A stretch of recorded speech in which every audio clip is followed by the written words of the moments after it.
Kimchi is a traditional Korean fermented vegetable dish that has been enjoyed for centuries. It's not only delicious but also healthy as it contains probiotics, vitamins, and antioxidants. Hi everyone, and welcome to another episode of Blogging Good Food. I'm your host Hannah.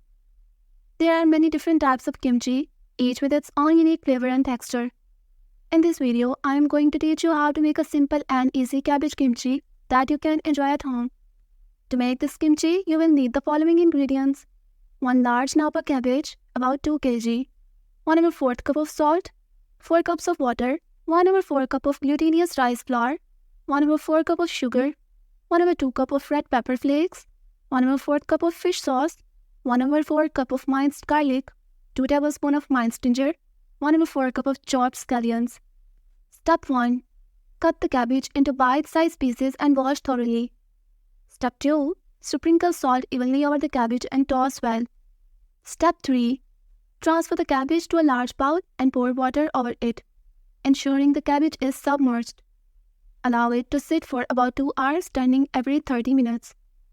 Step 4. While the cabbage is salting, make the kimchi paste. In a small pot, whisk together rice flour and 1 cup of water. Bring to a boil, then simmer for 10 minutes until thick and translucent. Add sugar, stir until dissolved and let it cool. Step 5.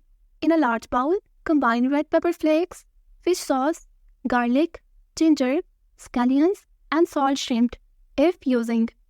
Mix well and add the cooled rice flour mixture to create the kimchi paste. Step 6.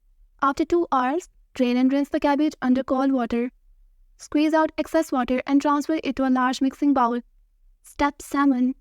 Add the kimchi paste to the cabbage and toss well to coat each piece. Consider using gloves to protect your hands. Step 8. Pack the kimchi into a glass jar or airtight container. Press down firmly to remove air bubbles, leaving some space at the top. Seal tightly. Step 9. Store the jar or container in a cool, dark place for about a day or 2 to allow the kimchi to ferment and develop its flavor. Step 10. Move the fermented kimchi to the refrigerator. It can be enjoyed as side dish with rice or noodles or used in various recipes like kimchi fried rice, kimchi stew, or kimchi pancakes. As the kimchi ages in the fridge, it will become more sour. Enjoy it whenever you like. If you found this recipe helpful, give the video a thumbs up. Subscribe for more recipes. Thank you for watching Blogging Good Food and see you next time.